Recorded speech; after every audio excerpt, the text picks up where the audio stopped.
Hi students, this is the third chapter of your book, The Letter by Dhoom Ketu. The letter is the story of a father's love towards his child.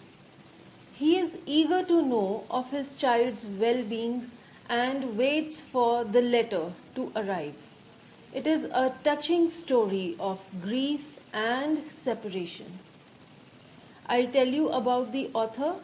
His name was Gauri Shankar Govardhan Das Joshi. He wrote by the pen name Dhoomketu. He was a prolific writer, considered a pioneer of the Gujarati short story. He published 24 collections of short stories as well as 32 novels on historical and social subjects and plays and travelogues. His writing is characterized by a poetic style, romanticism and powerful depiction of human emotions. Students, Dhoomketu won the rare honor to represent India in a book published in the USA with the title Stories from Many Lands. This was a collection of the best stories from 60 countries. His story, The Letter. This is the one which we will be reading. This story also found a place in this book. This is the book Stories from Many Lands. Now let us go ahead and read the chapter and I'll discuss it along with it.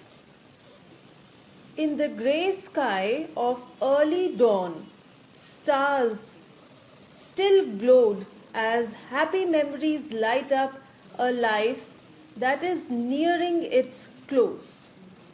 An old man was walking through the town, now and again drawing his tattered clothes tighter to shield his body from the cold and biting wind.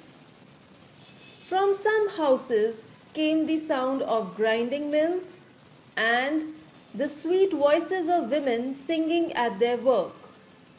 And the sounds helped him along his lonely way.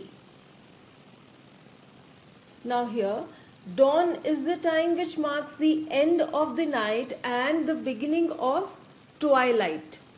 That is the time between night and day. That is called dawn. Now in these lines, in the grey sky of early dawn, stars still glowed, as happy memories light up a life that is nearing its close.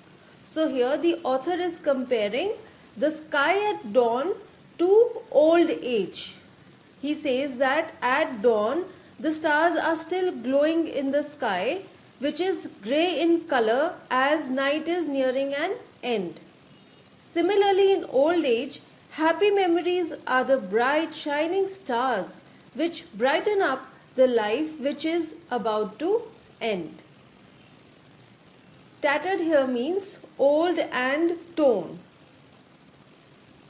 Shield means to protect his body from the cold and biting wind. So here the author has introduced a character of an old man who is walking through the town and he is drawing his torn clothes tighter towards his body to protect himself from the cold and the biting wind. On his way, he can hear sounds from the houses, sounds of grinding mills and women who are singing while they are working, and these sounds help him along his lonely way. He is walking all alone and these sounds give him some company and help him in walk along. Except for the occasional bark of a dog, the distant steps of a workman going early to work, or the screech of a bird disturbed before its time, the whole town was wrapped in deathly silence. Most of its inhabitants were still in the arms of sleep, the sleep which grew more and more profound on account of the intense winter cold. For the cold uses sleep to extend its sway over all things, even as a false friend lulls his chosen victim with caressing smiles. Now, here, screech of a bird. Screech is a typical sound which is made by the owl. Further, the author says, deathly silence. Now, this is an oxymoron, which is a figure of speech. Oxymoron is a set of two words where the first word is an adjective and the second one is a noun. Both the words are contradicting each other in meaning and are used to highlight the contradiction. So here, deathly silence means as silent as a dead thing. Now here, profound means deep. Sway is control or influence. A false friend can be your enemy. Lulls means to calm or send to sleep. Victim is the prey, and caressing smiles here means a gentle gesture of love or affection.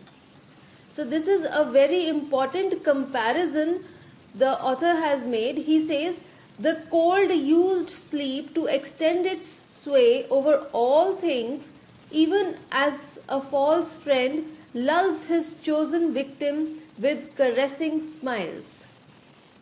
So the writer compares the cold weather to an enemy in the guise of a friend.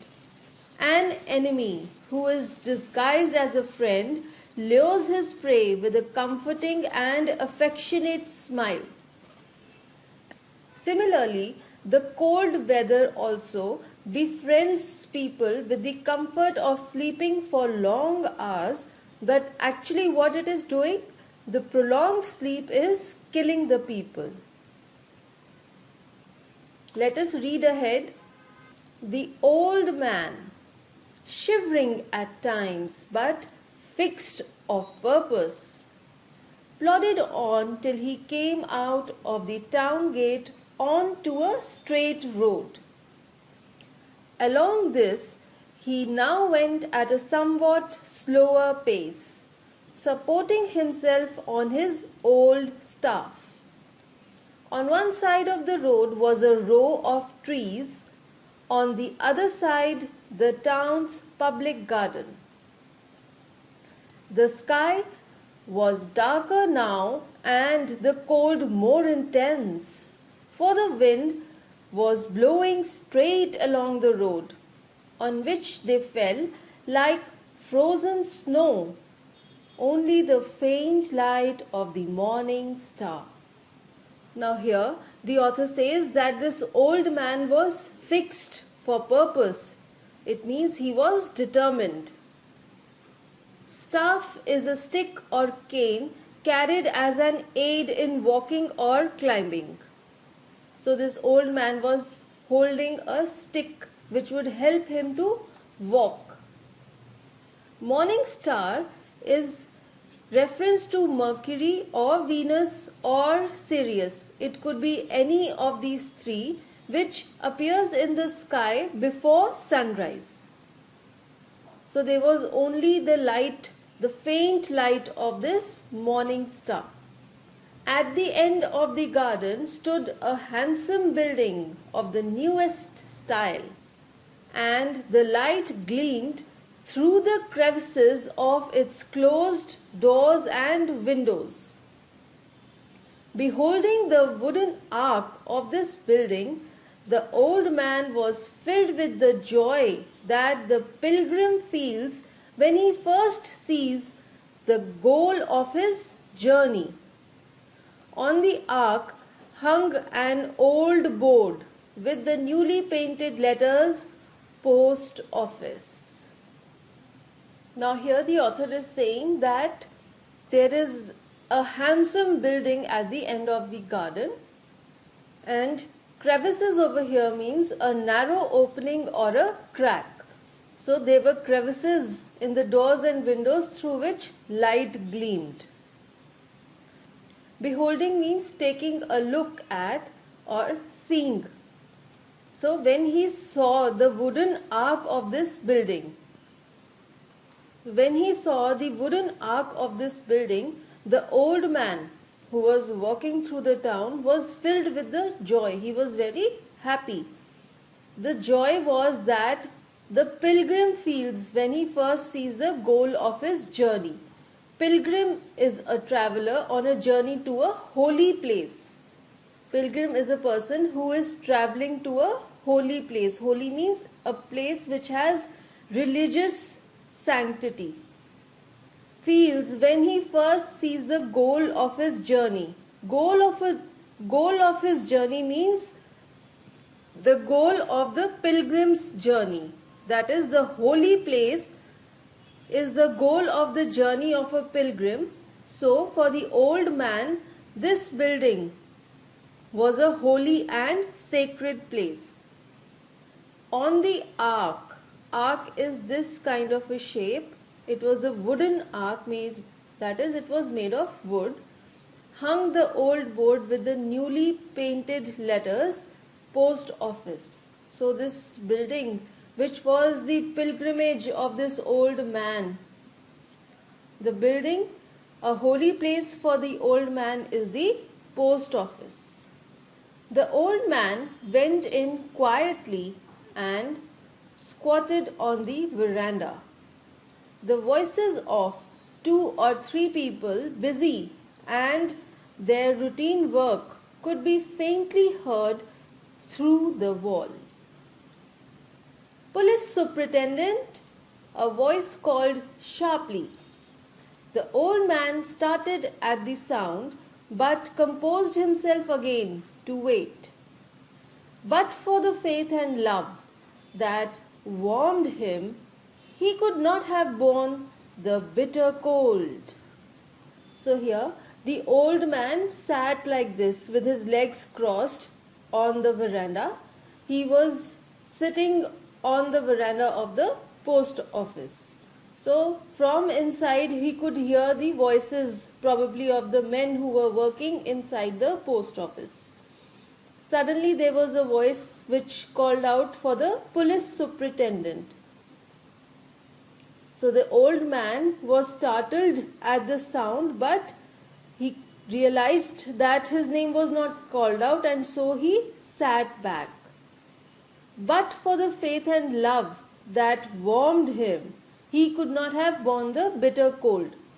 This means that the love for his child gave him immense warmth, which helped him survive the extremely cold weather. It was for this love that gave him so much warmth that he could bear the extreme cold weather. Name after name rang out from within as the clerk read out the English addresses in the letters and flung them to the waiting postman. From long practice, he had acquired great speed at reading out the titles. Commissioner, Superintendent, Diwan Sahib, Librarian, and in flinging the letters out. Here the author is discussing the activity which was going on in the post office. Diwan Sahib is a senior government official. In those times, this was a title which was given by the Britishers. In the midst of this procedure, a jesting voice from inside called, "Coachman Ali!" The old man got up, raised his eyes to heaven in gratitude, and stepping forward, put his hands to the door. "Gokul Bhai?" "Yes, who is there?" "You called out Coachman Ali's name, didn't you?" "Here I am. I have come for my letter." "It's a madman, sir, who worries us by calling every day for letters that never come," said the clerk to the postmaster. Now over here, jesting means a voice which makes a joke or it sounds like a prank. So what had happened? All the employees of the post office, the postman and the staff, they had played a prank on this old man by calling out his name, that was Coachman Ali, although there was no letter for him. It's a madman, sir, who worries us by calling every day for letters that never come, said the clerk to the postmaster. So this clerk tells the postmaster that the old man, Coachman Ali, is mad. He says that he bothers them by going up to them every day, asking for his letter which never arrives.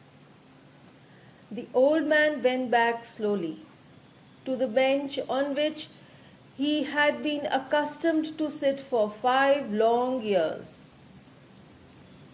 Ali had been a clever shikari. As his skill increased, so did his love for the hunt, till at last it was as impossible for him to pass a day without hunting as it is for the opium eater to forego his daily portion. When Ali sighted the earth-brown partridge, almost invisible to other eyes, the poor bird, they said, was as good as in his bag. So here the old man, Coachman Ali, has been visiting the post office for the last 5 years. He had been a clever shikari. Shikari is hunter, and this is a Hindi word. In English we call it a hunter. Further, the author tells us that he was a very sharp hunter and he would sight the earth-brown partridge. This is a bird, this is the earth-brown partridge, and he would hunt down the bird as soon as he spotted it and put it in his bag.